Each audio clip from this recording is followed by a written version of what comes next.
Huyu dogo leo akiwa amekaa hapa nje, anashuhudia mama yake msasi akiwa anasukumwa kwenye gorofa na moja kati ya genge la wahuni. Mama anauawa. Inahuzunisha kinoma. Dogo anashuhudia mchezo mzima, jinsi ambavyo mama anahangaika na anakata roho. Na huyu dogo anaitwa Steve. Huyu mtoto hana msaada tena. Watu wanamshangaa kinoma huyu mtoto, na mara ghafla anakuja huyu dada mmoja. Huyu dada anajiuza, jina lake anaitwa Dorasi. Huyu dada anamsaidia huyu mtoto. Tazama mchezo mzima huu hapa.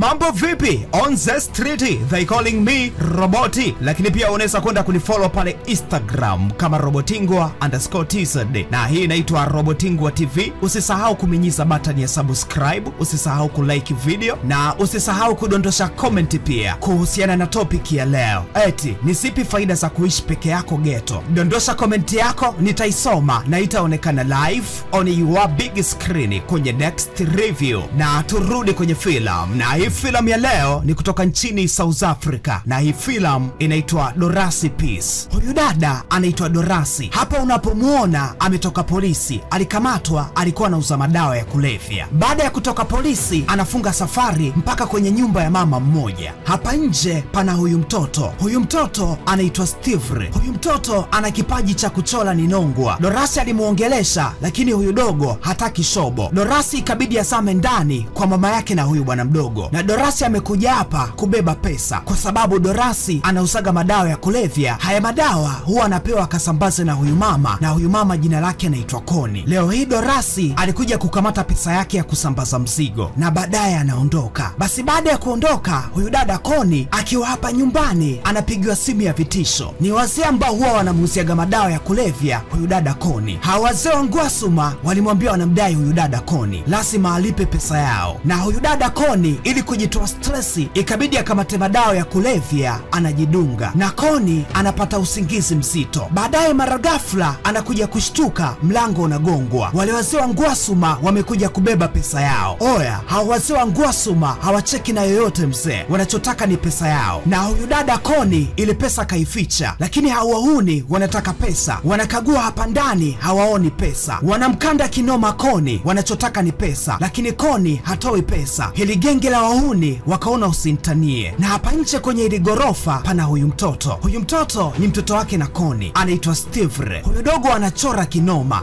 Oya, sio poa. Lakini mara ghafla huyu dogo Steve anashuhudia mama yake akiwa anasukumwa kwenye gorofa na lile genge la wahuni, na huyu mama anasukumwa kikatili kinoma, halafu anauawa. Dogo anamkimbilia mama yake, lakini anamshuhudia mama akiwa anapoteza maisha msee. Inahuzunisha kinoma. Huyu dogo amekaa kinyonge kinoma, anamshuhudia mama akiwa anakata roho kwenye mikono yake. Basi masaa yakasonga mbele. Baadaye anakuja huyu dada. Huyu dada anaitwa Dorasi. Dorasi alikuwa ni rafiki yake mkubwa sana na Koni. Koni ameshauawa. Dorasi anambeba huyu bwana mdogo Steve na kuja kuishi naye hapa nyumbani kwake. Hapa nyumbani huyu dada kazi ambayo anafanya, anajiuza. Unaambiwa huyu dada Dorasi ni shangingi mse baba. Huyu dada anajiuza. Huyu dogo Steve akaendelea kukaa na huyu dada shangingi. Huyu dogo siku moja anamwambia huyu dada shangingi anampenda, lakini huyu dada anamwambia we dogo tulia, hauwezi kunimudu. Basi masaa yakasonga mbele. Baadaye inakuja gari ya kifahari ya pandani. Anakuja mzee mmoja akiwa amekamata maua. Huyu mzee anakuja kumnunua huyu dada Dorasi, na huyu dogo anashuhudia mchezo mzima. Baadaye huyu dogo anaondoka hapa ndani, anaenda kwenye ile nyumba ambayo mama yake msasi Koni alikuwa anaishi. Anakuja kukagua haya mazingira ambayo mama yake Koni ameuawa. Dogo anakagua hapa ndani, lakini mara ghafla anakuja kuona hili begi la pesa. Lile kundi la wahuni lilimuua mama yake na bwana mdogo kwa sababu ya hizi pesa, na hizi pesa huyu bwana mdogo ameziona. Huyu dogo anakamata hili begi la pesa, yuko nalo mtaani mzee. Oya, hili begi limejaa mkwanja, na huku upande wa pili ni kwa huyu dada Dorasi. Dorasi akiwa hapa ndani anajiuza kwa huyu mzee, na huyu dada Dorasi hii ndio kazi yake, anajiuza kwa huyu mzee mmoja, na huyu mzee ni mzee kinoma. Basi baadaye huyu mzee anakamata gari anaondoka, na huyu bwana mdogo Steve yuko na begi la pesa hapa nje. Lakini Steve hajamwambia Dorasi kwamba kaenda pale kwenye nyumba ambapo mama yake alikuwa anaishi na amebeba begi la pesa. Basi siku zikaendelea kusonga mbele. Huyu bwana mdogo Steve anaenda shule anarudi, na huyu dada Dorasi anaendelea kumlea hapa ndani. Na huyu dogo Steve muda mwingi huwa anakaa hapa nje anapenda kuchora. Lakini mara ghafla lile genge la wahuni ambalo limemuua mama yake na Steve linamuona huyu bwana mdogo akiwa hapa nje anachora. Hili genge linakuja kugonga hapa ndani, lakini huyu dada Dorasi, oya, sio poa. Huyu dada ana bunduki. Hili kundi la wahuni linagonga mlango, lakini Dorasi hakufungua. Amejikoki hapa ndani, yuko na bunduki huyu dada. Basi ya wahuni ikabidi waondoke. Wanakuja hapa nyumbani alipokuwa anaishi yule dada Koni ambaye kauawa. Wanakagua pesa hapa ndani, lakini hawazioni pesa. Kumbe zile pesa zipo na yule bwana mdogo Steve. Na Steve anaendelea kuishi na huyu dada Dorasi hapa ndani. Huyu dogo ni mtoto mdogo kinoma, lakini anamwambia huyu dada Shangingi anampenda. Huyu dada Shangingi, Dorasi, anamwambia huyu bwana mdogo hauwezi kunimudu, na huyu dogo anasema anaweza kukumudu kwa sababu pesa nazo. Kweli huyu dogo anaenda kwenye lile begi, anamuonesha huyu dada ana pesa, na hizi pesa ndio zilikuwa za mama yake na huyu bwana mdogo Steve. Steve amekamata hizi pesa, anamgia huyu dada Shangingi Dorasi. Basi siku zikaendelea kusonga mbele. Siku inayofuata huyu dogo amekaa hapa nje anachora kinoma akiwa anakula epo. Mara ghafla anakuja huyu muhuni, na huyu muhuni ndio alimuua mama yake na bwana mdogo. Wanataka zile pesa, na huyu dogo anauliza pesa ziko wapi, lakini huyu dogo hazungumzi. Na mara ghafla huyu dada Dorasi anakuja anapiga risasi ili kumsaidia huyu bwana mdogo asikamatwe na huyu jambazi. Dorasi ananunua msara mzee, anamsaidia huyu bwana mdogo, na ili genge la wahuni linajua kabisa huyu bwana mdogo yupo na Dorasi. Baadaye Dorasi anazama ndani na bwana mdogo anamkumbatia mzee. Tayari wameshaingia kwenye majanga. Siku zinaendelea kusonga mbele. Kumbe hili genge la wahuni linaongozwa na huyu mzee. Huyu mzee anapigiwa simu kwamba huyu dogo ambaye anajua pesa ziko wapi anakaa na Dorasi, na huyu mzee mwenye hili genge ndio uwaga anamnunua Dorasi. Na huyu mzee pamoja na genge lake wanataka hizo pesa. Anachokifanya huyu mzee, anampigia simu Dorasi wakutane, na baada ya Dorasi kukutana na huyu mzee anatuma hili genge liende pale nyumbani kwa Dorasi likamkamata yule mtoto, na mtoto azungumze pesa ziko wapi. Kweli hili genge linakuja hapa nyumbani kwa Dorasi, na Dorasi yupo anazungumza huko na huyu mzee, na hapa nyumbani ndio pana huyu bwana mdogo Steve anajificha hapa ndani. Hili genge la wahuni linavyoendelea kukagua hapa ndani, mara ghafla huyu bwana mdogo Steve anakamata hili begi la pesa. Huyu dogo Steve anaingia mtani, huyu dogo anaikata mitaa mzee. Huyu bwana mdogo anachomoka sio poa.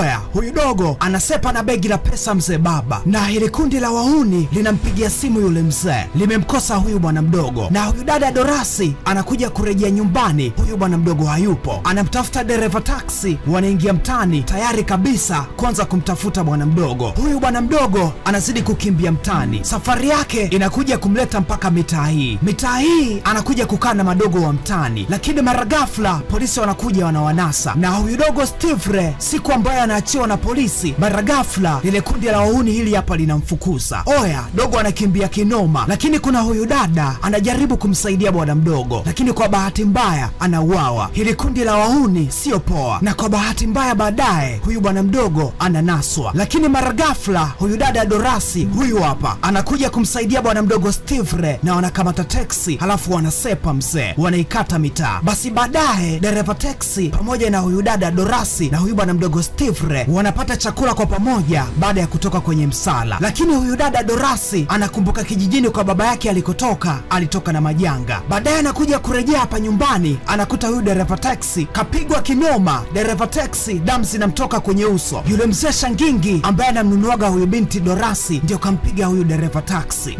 Bibi Dorasi pamoja na huyu bwana mdogo ikabidi waondoke, na hii leo wanakuja hapa kwenye kaburi, na hili kaburi amezikwa mama yake na huyu bwana mdogo Steve. Yule dada Koni amezikwa hapa, na huyu bwana mdogo anakuja kuacha maua kwenye kaburi la mama. Dorasi akiwa pembezoni anakamata simu, anampigia baba yake kijijini kwamba sasa hivi anahitaji kurejea kijijini. Basi kweli Dorasi ana mpango wa kurejea kijijini kwa baba yake. Wameshakubaliana licha ya kwamba zamani hawakuwa na mawasiliano mazuri, lakini Dorasi akiwa anaelekea kupanda treni akiwa na huyu bwana mdogo na wakiwa na begi la pesa, lakini mara ghafla yule mzee Shangingi huyu hapa anamzuia binti, hakuna kutimka. Na huyu mzee Shangingi amepinda kinoma, anamtaka huyu bwana mdogo Steve. Oya, huyu dada hataki kumwachia huyu bwana mdogo, lakini kijana wa huyu Shangingi anakuja kumnasa bwana mdogo, na treni ndo inakuja. Huyu mzee Shangingi tayari kabisa kuondoka na huyu bwana mdogo Steve, lakini huyu dada Dorasi akaona hapana, anamtandika risasi huyu kijana wa huyu mzee Shangingi, na huyu mzee Shangingi naye pia anapigwa risasi, na huyu bwana mdogo Steve anakimbilia kwenye treni, lakini huyu dada Dorasi anapigwa risasi, na huyu Shangingi naye pia anapigwa risasi. Dada Dorasi amekubali kupigwa risasi kuokoa maisha ya huyu bwana mdogo Steve. Basi kweli baadaye huyu bwana mdogo Steve anakamata treni, safari yake inakuja kumleta nje ya jiji, na huku anakuja kuishi na huyu mzee. Huyu mzee alikuwa ni baba yake na Dorasi, na basi maandishi yakapita na filamu ikaisha. Na hii ni time ya kusoma komenti yako. Eti ni zipi faida za kuishi peke yako ghetto? Na huyu anasema my name is Jakama, faida ya kuishi ghetto peke yangu kwa sababu unachukua, nataka kujua ghetto boy. Yeye ni Jakama kutoka Mozambiki. Na huyu anaitwa Isharaga anasema faida ya kuishi peke yako ghetto ni kujimaliza na sabuni, naitwa Kongo. Haya, big time. Na huyu anaitwa Amena anasema habari zenu, faida ya kwanza ya kuishi peke yako ghetto unafanya unachokitaka, kulala unajiachia. Haya, big time kwako Amena. Na huyu anaitwa Calvin anasema on the street they calling me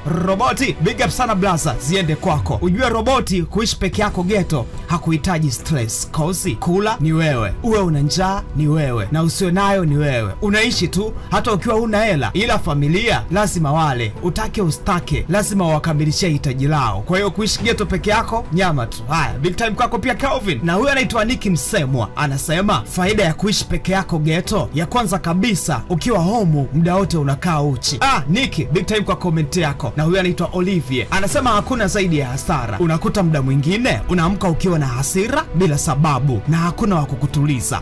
Big time kwako Olivier pia. Na huyu anaitwa Chansi kutoka mjini Lubumbashi, DRC Congo, anasema faida ya kuishi peke yako ghetto mwenyewe, kwanza hiyo ndio alike sasa, saa zote navuta mibangi na kukaa uchi kila saa.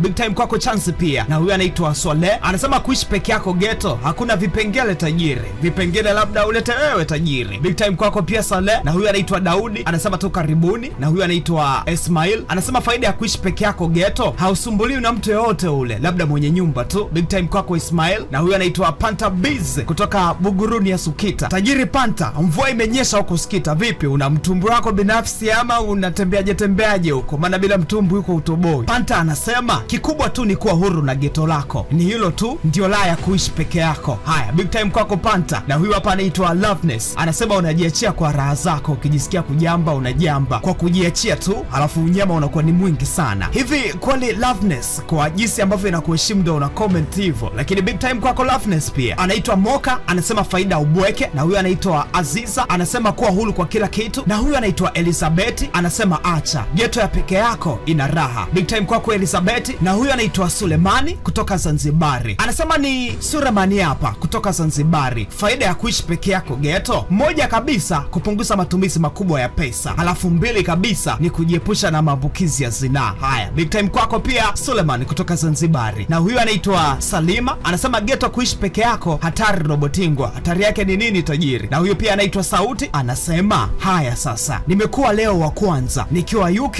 like muhimu. Haya, big time kwako kutoka UK hapo. Gilbert anasema sijachelewa sana, big time kwako. Na huyu anaitwa Durai DJ anasema let's go.